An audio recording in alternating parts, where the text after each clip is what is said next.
Autodesk Inventor is a powerful tool for designing and engineering 3D models. Today, we'll explore how to set up the drawing environment, generate standard drawing views from your 3D model, and use iProperties to add information to the title block. Once you've completed your model in Autodesk Inventor, it's very easy to create a drawing with all the views you might need. You can create your standard front, top, and side views. You can create section views, isometric views, detail views, whatever it happens to be. We're going to look at some of these features now. To create a new view or a new drawing, I'm simply going to come up here to the New Tool button on the Quick Access toolbar, and I'm going to choose which type of drawing file that I want.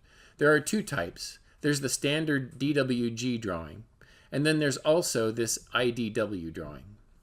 The advantage of using the IDW is that the file size is a little bit smaller. The advantage of using the DWG is its native AutoCAD drawing file format, and it can be opened up in AutoCAD if necessary. I'm going to pick the IDW and choose Create. Once I do, you'll see that it creates a drawing that is very large. In fact, this is a D size sheet because that's the default size that I have set for Inventor. To change the size of the sheet, I'm simply going to move my mouse over to the browser, over Sheet 1, right-click my mouse, and choose Edit Sheet. Once I do so, you'll see that it has a sheet name, Default Sheet 1, and I can change the size right here by simply dropping this box down and choosing the size of the sheet that I want. I'm going to choose a B-size sheet, 17 by 11, which is a little bit more appropriate for this type of drawing. Notice that I can also change the drawing from landscape to portrait, and I could even change the location of the title block. So I'm going to leave it as landscape with my title block in the bottom right-hand corner and choose OK. Notice that right away it changes the border, it changes the drawing size, but now this title block is still very large, which is too large for this type of a drawing. So to select a drawing or a title block that's a little bit more appropriately sized, I'll come back over here to the browser, right-click on ANSI Large, choose Delete, which gets rid of that title block. Then to insert one that's a little bit more appropriately sized, I'll go to the Drawing Resources, expand it, go to Title Blocks, expand it, and double-click on ANSI A. So now it inserts ANSI A, which is a little bit smaller drawing, more appropriately sized for this drawing. Once I've got that in place, I can look at adding in information into this title block, but you'll see that it actually pays to wait just a little bit longer before you try to add that information in.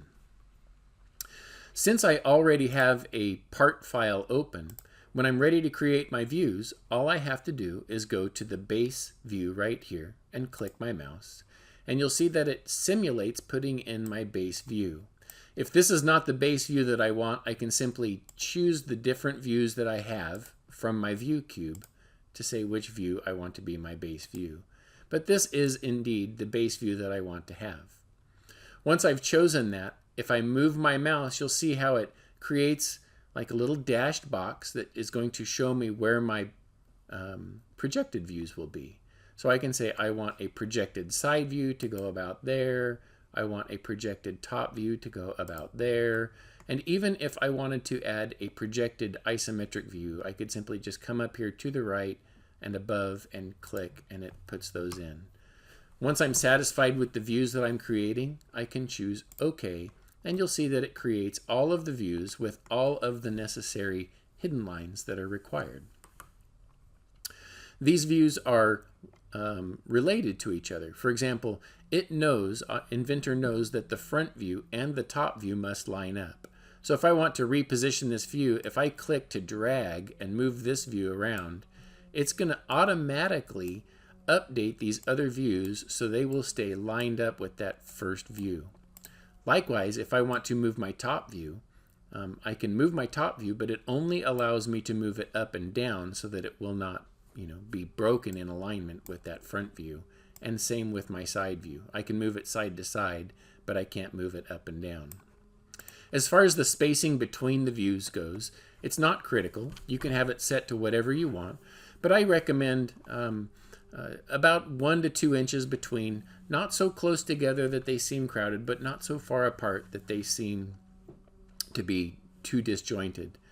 The isometric view is not aligned with any of those views and can be placed wherever you want it to be.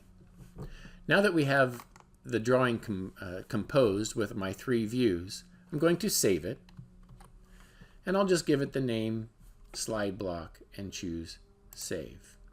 It's going to ask me where I want to save it, and I'll just say yes, that's all good, and OK. Once I do that, notice that it puts the drawing name slide block right down here in the drawing, and it got that right here from this part file. Okay, so it put the part file name in there. But the rest of this title block may still need to be filled out.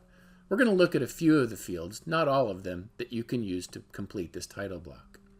To complete the title block, what you want to do is go to the File tab, click, and then come down to iProperties.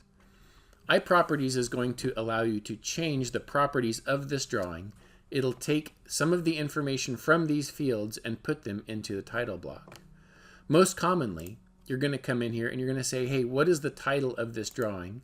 And the title of the drawing may or may not be the same as this drawing number down here. So, for example, I'm just going to say slide block sample, just to give it a different name. Subject is not going to show up in any of these fields, but you'll see that the author here, instead of being some random number, I can change that to my name. The manager will be who it's going to be checked by.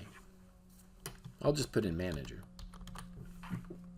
And then company is going to go in this field right here. It's going to be where you would put your company name, your school, your college, or whatever that happens to be.